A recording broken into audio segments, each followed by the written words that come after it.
आए, उन्होंने 18-20 इंजीनियर्स को अगवा किया, यूरेनियम लूटकर चले गए, वहां एक भी गोली तक नहीं चली। ये किस तरह का किडनैपिंग का प्रोसेस था जिसमें सब कुछ शांतिपूर्वक हुआ, सलाहियत से हुआ? क्योंकि ये मिले हुए हैं। मैंने तो यही सवाल तो मैंने उठाया है कि कोई गोली नहीं चली, कोई हेलीकॉप्टर नहीं उड़ा, कहीं पे कोई नाका नहीं लगा। यानी जो पुलिस या आर्मी वाले फौरी तौर पर किसी डाकू को पकड़ने के लिए सड़कें बंद कर देते हैं। बैंक में अगर डाका पड़ता है, अभी डाकू बैंक के अंदर होते हैं तो बाहर पुलिस पहुंच चुकी होती है। तो ये तो भाई न्यूक्लियर एसेट्स की जगह है, यूरेनियम की माइन है। यहाँ तो 3 लेयर्स में सिक्योरिटी होती है। तो ये कैसे हो गया? और ये सब ईरान के साथ मिले हुए हैं। ईरान के ऊपर सैंक्शंस लगी हुई हैं, सवाए पाकिस्तान के और दुनिया का कोई मुल्क नहीं है, इवन रशिया भी नहीं दे सकता ईरान को यूरेनियम या न्यूक्लियर पावर के लिए यूरेनियम या कोई चीज। सवाए पाकिस्तान के बॉर्डर भी तो मिलता है ना पाकिस्तान ये और जो ईरान स्क्रिप्ट का। आई है कमाल की है। मैं इस पर बुखारी साहब का रिएक्शन लूं, लेकिन हमारे साथ इस वक्त defence expert major general retired GD Bakshi sir जुड़ गए। बख्शी सर, बहुत स्वागत है इंडिया डेली पर। जय हिंद सर। मेरा सवाल आपसे, आपने कहानी तो सुनी होगी कि टीटीपी ने 16-18 इंजीनियर्स को अगवा किया और कहीं कोई गोली वोली नहीं चली। उसके बाद टीटीपी ने उन 16-18 इंजीनियर्स को रिहा भी कर दिया। उसके बाद यूरेनियम भी निकाल ले गए वहां से। अब जो खुलासा हो रहा है वो ये हो रहा है कि भाई इसके पीछे पाकिस्तानी सेना ही थी जिन्होंने यूरेनियम को निकालकर उसको इंटरनेशनल मार्केट में बढ़ाया, और ये आज से नहीं, करीबन 5-10 सालों से चल रहा है। बख्शी सर।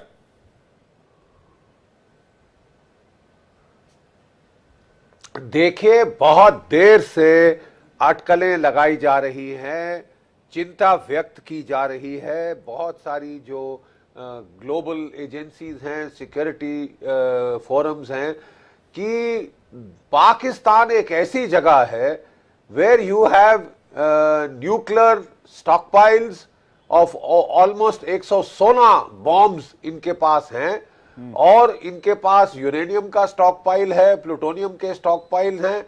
और ये एक ऐसा मुल्क है जहां की अगर आपकी फौज 5.5 लाख की है तो कोई 3.5 लाख तो टेररिस्ट हैं, और फौज और टेररिस्टों के बीच में बड़ी भारी सांठगांठ है।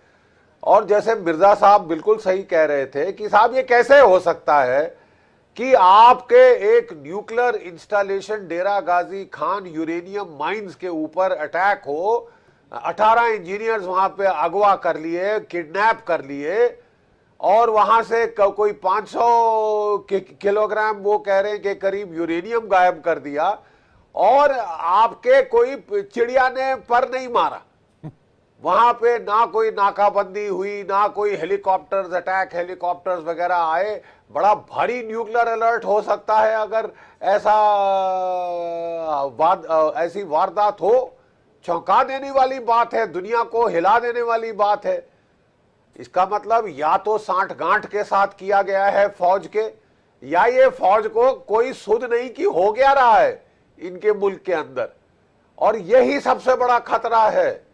Here is a nuclear Pakistan which is the epicenter of global terrorism, और यहाँ न्यूक्लियर बॉम्ब जो हैं, न्यूक्लियर स्टॉकपाइल्स जो हैं, they are next to terrorist तंजीम्स, इजीएस्ट एक्सेस।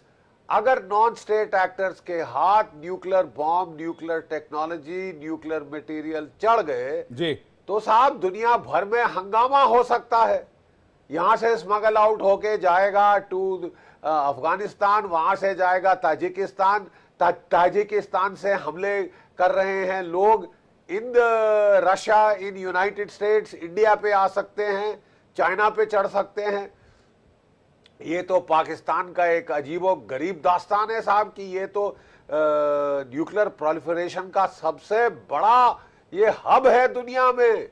बहुत भारी खतरा है। देखिए साहब, अभी तक जो है रैशनैलिटी है न्यूक्लियर एक्टर्स में, इसलिए जो स्टेट एक्टर है उसको आप डिटर कर सकते हैं कि खबरदार तुमने इस्तेमाल किया न्यूक्लियर वेपन, हमारे पास भी है, तुम एक चलाओगे हम 10 चलाएंगे।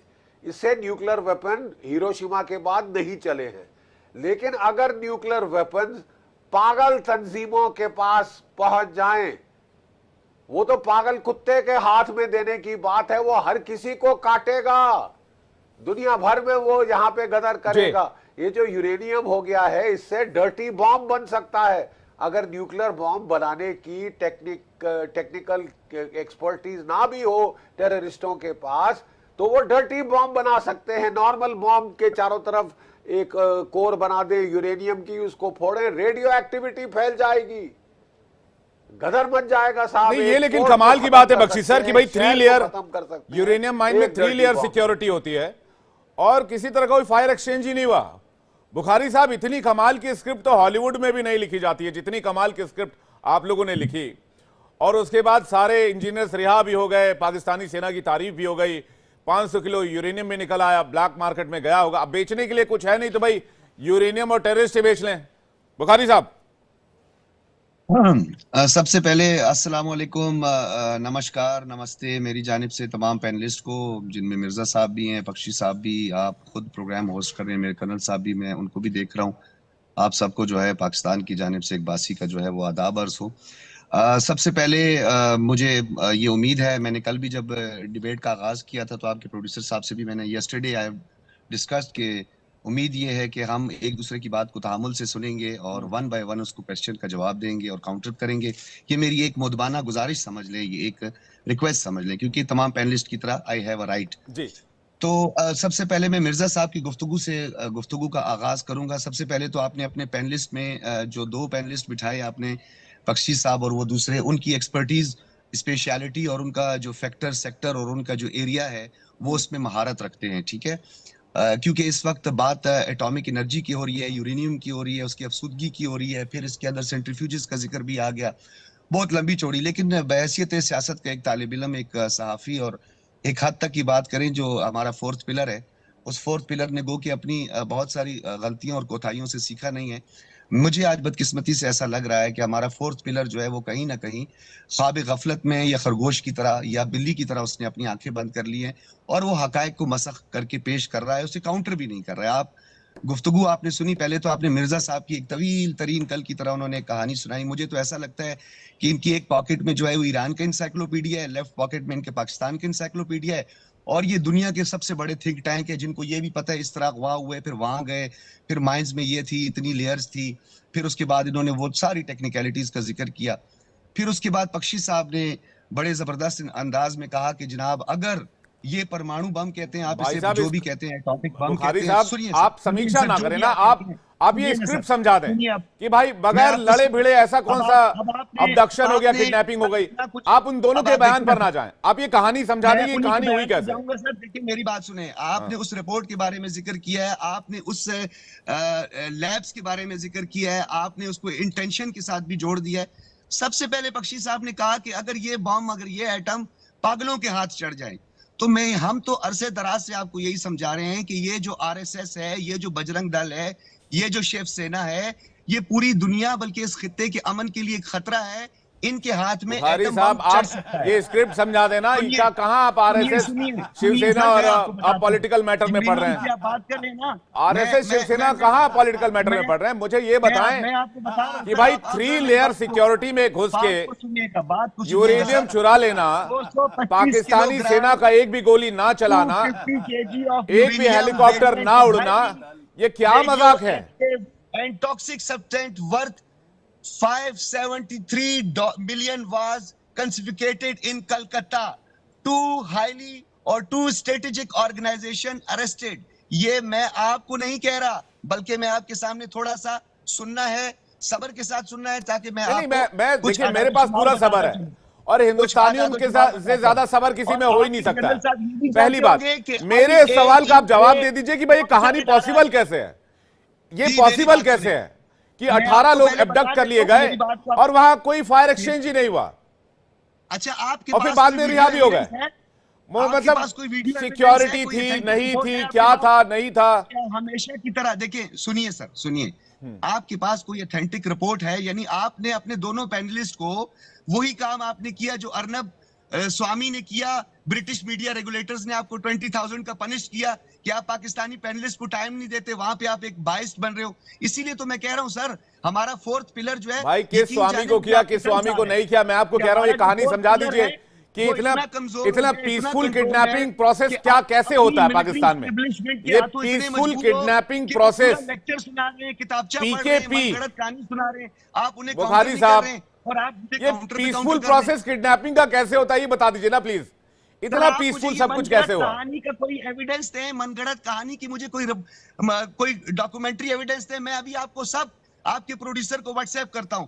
कल आपके ही कर्नल साहब ने मुझ पे ये ऑब्जेक्शन की कि आप लोगों ने चूहे की बात क्यों की, तो मैं आपको बताता हूं कि मैंने चूहे की बात क्यों की। 2021 में आपकी रियासत के लोगों ने कहा हम मजबूर होकर गुर्बत के हाथों जो है हमें चूहे खाने पड़ते हैं, तो हम कहते हैं आप बजाय कि आतंक चुटकुले मार रहे बुखारी साहब, आप बुखारी साहब कहा बिल्ली चूहों की डिबेट में आ गए, बिल्ली मानिद आपने आंखें बंद करके। मैंने आपको कहा बस ये कहानी समझा दीजिए कि भाई ये मुमकिन कैसे है कि 18 न्यूज इंजीनियर्स किडनैप कर लिए गए और वहां कोई हलचल नहीं है। कहानी जो आपने बनाई है ये क्या है आपके पास? पाकिस्तानी सेना यूरेनियम बेचती है कि नहीं बेचती है ब्लैक मार्केट में? मैं तो जीडी बख्शीधर कुछ कहना चाह रहे हो सर? कर्नल दिनेश आपके पास आ रहा हूं, बख्शीधर।